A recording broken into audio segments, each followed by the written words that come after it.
భగవతే వాసుదేవాయ. మోహనవాణి తెలుగు పోడ్కాస్ట్ శ్రోతలకు నమస్కారం. వచన భగవద్గీత గీతా మహాత్మ్యం. నమస్తే గణనాథాయ గణానాం పతయే నమః. భక్తిప్రియాయ దేవేశ భక్తేభ్యః సుఖదాయక. వసుదేవసుతం దేవం కంసచాణూరమర్దనం దేవకీ పరమానందం కృష్ణం వందే జగద్గురుం. నమోऽस्तु తే వ్యాస విశాలబుద్ధే పుల్లారవిందాయతపత్రనేత్ర येन त्वया भारततैलपूर्णः प्रज्वालितो ज्ञानमयः प्रदीपः. ॐ पार्थाय प्रतिबोधितां भगवता नारायणेन स्वयं व्यासेन ग्रथितां पुराणमुनिना मध्ये महाभारतम्. अद्वैतामृतवर्षिणीं भगवतीमष्टादशाध्यायिनीम् अम्ब त्वामनुसन्धदामि భగవద్గీతే భవద్వేషిణీం. శ్రీమద్ భగవద్గీత శ్రద్ధాత్రయ విభాగ యోగము. అర్జునుడు అడుగుతున్నాడు, కృష్ణ, శ్రద్ధాయుక్తులు శాస్త్రవిధిని విసర్జించి దేవాదులను పూజించినట్లయితే వారి స్థితి ఎటువంటిది అవుతుంది? సాత్వికమా, రాజసమా, తామసమా? శ్రీకృష్ణ భగవానుడు చెప్తున్నాడు,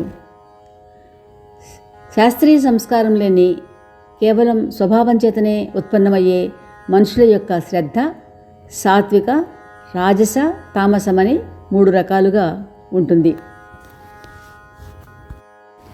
వాటి గురించి చెప్తాను విను. భారత, మనుషులందరి యొక్క శ్రద్ధ వారి వారి అంతఃకరణాలకు అనుగుణంగా ఉంటుంది. పురుషుడు శ్రద్ధామయుడు కనుక ఎవడు ఎటువంటి శ్రద్ధ కలవాడో అతడు అదే అవుతాడు. సాత్విక పురుషులు దేవతలను పూజిస్తారు. రాజస పురుషుడు యక్ష రాక్షసులను, తామస పురుషులు భూత ప్రేత గణాలను పూజిస్తారు. శాస్త్రవిహితం కానట్టి మనఃకల్పితమై ఘోరమైనట్టి తపస్సు చేసేవారు దబ్బ అహంకారాలతో కూడినవారు. వారు కామరాగ బలాన్వితులు. శరీరధారులైన ప్రాణుల సముదాయాన్ని, అంతఃకరణ స్థితుడైన నన్ను కూడా కృషింపజేసేవారు. ఇట్టి వారిని అసుర నిశ్చయాలు కలవారిగా తెలుసుకో. ఆహారం కూడా వారి వారి ప్రకృతులకు అనుసరించి 3 రకాలుగా ఇష్టమై ఉంటుంది. అలాగే యజ్ఞం, దానం, తపస్సు కూడా 3 రకాలుగా ఉంటుంది. వాటి భేదాలు ఇదిగో విను. ఆయుష్ను, బుద్ధిని, బలాన్ని, ఆరోగ్యాన్ని, సుఖాన్ని, ప్రీతిని వృద్ధి పొందించేవి, రసవంతములు, మృదువుగా ఉండేవి, స్థిరమైనవి, స్వాభావికంగానే మనసుకు ప్రీతిని కలిగించేవి అయిన ఆహారాలు సాత్వికులకు రుచిస్తాయి. కారంగా, పుల్లగా, ఉప్పగా ఉండేవి, మిక్కిలి వేడిగా, ఘాటుగా ఉండేవి, ఎండిపోయినవి, దాహం కలిగించేవి, దుఃఖాన్ని, చింతను, రోగాన్ని కలిగించేవి అయిన ఆహారాలు రాజస పురుషులకు రుచిస్తాయి. ఉడకని, రసహీనమైన, దుర్గంధపూరితమైన, పాచిపోయిన, ఎంగిలి, అపవిత్రం కూడా అయిన భోజనం తామసికులకు నచ్చుతుంది.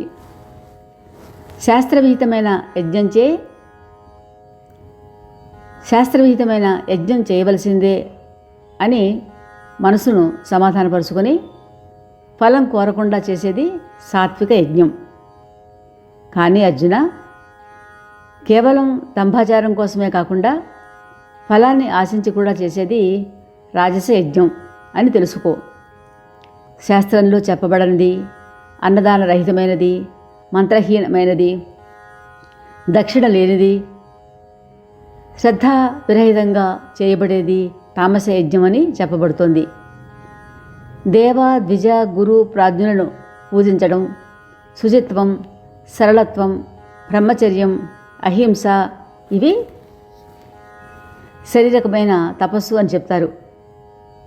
ఉద్వేగం కలిగించని ప్రియము, హితము అయిన సత్యవాక్కు, వేదశాస్త్రాధ్యయనం, పరమేశ్వరుని యొక్క నామజపం చేయడం, వాన్మయమైన తపస్సు, మనఃప్రసన్నత, శాంతభావము, భగవచ్చింతన చేసే స్వభావము, మనోనిగ్రహము, అంతఃకరణ పవిత్రత ఇవి కలిగి ఉండటం మానసికమైన తపస్సు.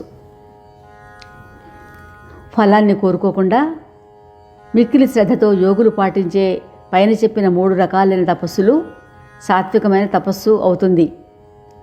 సత్కారం, గౌరవం ఆశించి పూజింపబడటం కోసం లేదా దాంభికం కోసం చేసే తపస్సు అనిశ్చితమైన క్షణికమైన ఫలాన్ని ఇస్తుంది. దీనిని రాజసమైన తపస్సు అంటారు.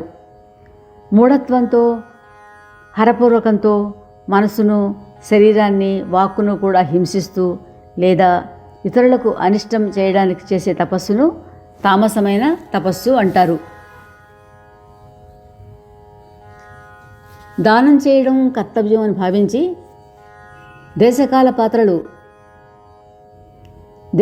పాత్రలు సమకూడిన అప్పుడు ప్రత్యుపకారం చేయని వారికి దానం చేయడం సాత్విక దానం అవుతుంది.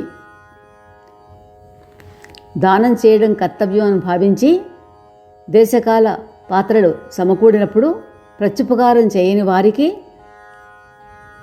దానం చేయడం సాత్విక దానం అవుతుంది. కష్టపడుతూ ప్రత్యుపకారాన్ని ఆశించి లేదా దాని వలన వచ్చే ఫలితాన్ని దృష్టిలో పెట్టుకుని మరీ దానం చేస్తే అది రాజసదానం అవుతుంది. గౌరవం లేకుండా తిరస్కారపూర్వకంగా అయోగ్యమైన దేశకాలాలలో అపాత్రదానం చేస్తే అది తామసమైన దానం అవుతుంది. ఓం తత్ సత్ ఇవి 3 పరమాత్మ యొక్క నామాలని చెప్తారు. వీటి నుంచి సృష్టి ఆదిలో బ్రాహ్మణులు వేదాలు, యజ్ఞాలు రచింపబడ్డాయి. కనుకనే వేదమంత్రాలు ఉచ్చరిస్తూ శాస్త్రవిధిని అనుసరించి శ్రేష్ఠులు ఆచరించే నియమితమైన యజ్ఞదాన తపోరూపమైన క్రియలు అన్నీ కూడా ఎప్పుడూ ఓం అనే పరమాత్మ నామోచ్చారణతోనే ప్రారంభించబడుతూ ఉంటాయి. అంతా భగవంతునిదే అనే భావంతో ఫలాన్ని అపేక్షించకుండా లోక కళ్యాణం కోరేవారు చేసే ఎన్నో రకాల యజ్ఞ దాన తపోరూపమైన కార్యాలన్నీ తత్ నామంతో ఆరంభిస్తారు. సత్ అనే నామం సత్యమైన, శ్రేష్టమైన భావానికి ప్రయోగిస్తారు. పార్థ, ఉత్తమ కర్మలన్నీ కూడా సత్ శబ్ద ప్రయోగంతోనే చేయబడతాయి. యజ్ఞదాన తపస్సులలో గల స్థితిని సత్ అనే చెప్తారు. ఆ పరమాత్మ కోసం చేసే కర్మలన్నీ నిశ్చయపూర్వకంగా సత్ అనే చెప్పబడతాయి. అర్జున, శ్రద్ధ లేకుండా చేసే యజ్ఞం కానీ, ఇచ్చే దానం కానీ, తపించే తపస్సు కానీ, చివరికి ఏ చిన్న పని కానీ అది అంతా అసత్తే అవుతుంది. కాబట్టి అది ఈ లోకంలోనే కాదు, మరణించాక కూడా లాభదాయకం కాదు. గీతా మహాత్మ్యం కథ 17వ శ్రద్ధాత్రయ విభాగ యోగం. దేవి, ఇంతవరకు 16 అధ్యాయాల మహాత్మ్యాలకు సంబంధించిన కథలను విన్నావు కదా. ఇప్పుడు 17వ అధ్యాయం యొక్క మహాత్యాన్ని వినిపిస్తాను, విను అని మొదలుపెట్టాడు మహాదేవుడు. పూర్వం ఖగదాముడు అనే ఒక రాజు ఉండేవాడు. అతనికి దుశ్శాసనుడు అనే ఒక సేవకుడు ఉన్నాడు. వాడు చాలా కపటబుద్ధి కలవాడు. ఒకసారి వాడు మాండలిక రాజు కుమారులతోటి చాలా ధనం పందెం వేసి ఒక మత్తెక్కిన ఏనుగుపైకి ఎక్కి దానిని తనకు నచ్చినట్లుగా నడిపిస్తాను అన్నాడు. కొంత దూరం బాగానే వెళ్ళింది ఆ ఏనుగు. అయినా వాడు పెద్ద పెద్ద కేకలు, అరుపులు పెడుతూ దాన్ని తోలసాగాడు. ఆ కేకలు విని అది క్రోధాగ్నితోటి కుతకుతలాడుతూ అడ్డదిడ్డంగా గంతులేసింది. పట్టు తప్పివాడు కింద పడ్డాడు. పడిపోయిన వారిని చూసి పెద్దగా ఘీంకరిస్తూ వచ్చి ఆ మదపుటేనుగు మహాకోపంతో వాడిని దూరంగా విసిరేసింది. వాని ప్రాణాలు అలాగే పైకిపోయాయి. వాని భౌతిక శరీరం మాత్రం కింద పడింది. కాలవశమున ఈ విధంగా మరణించిన దుశ్శాసనుడు తరువాతి జన్మలో ఏనుగై పుట్టాడు. సింహళద్వీప మహారాజు వద్దకు చేరి అక్కడ చాలా కాలం గడిపింది ఆ ఏనుగు. సింహళ దేశపు రాజునకు ఖడ్గబాహునితోటి మంచి స్నేహం ఉంది. అందుచేత ఆ రాజు జలమార్గం ద్వారా ఆ ఏనుగును ఖడ్గబాహునకు కానుకగా పంపించాడు. ఒక రోజున రాజభవనానికి ఒక మహాకవి వచ్చాడు. రాజు సంస్కృతంలో ఒక సమస్యనిచ్చి పూరించమన్నాడు.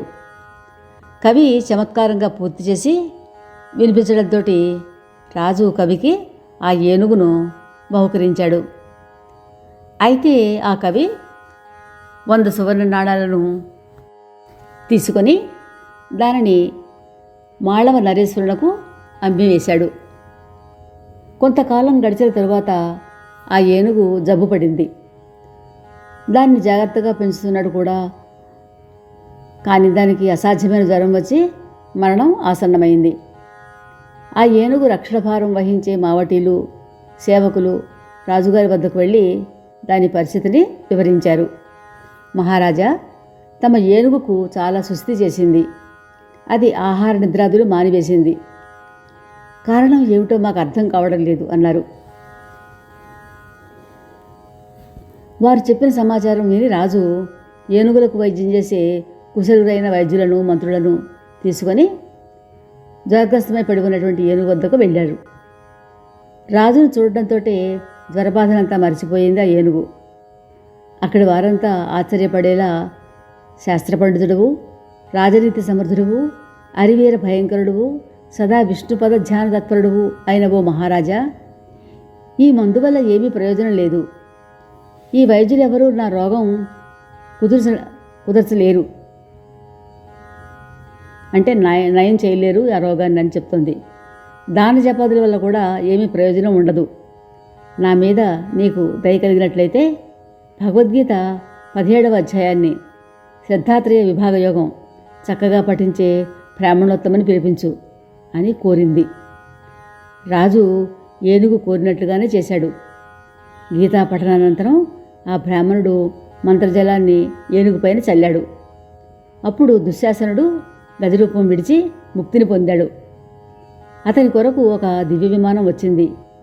అతనికి ఇంద్ర సమానమైన తేజస్సు వచ్చింది. అలా అతడు ఆ దివ్య విమానం అధిరోహించాడు.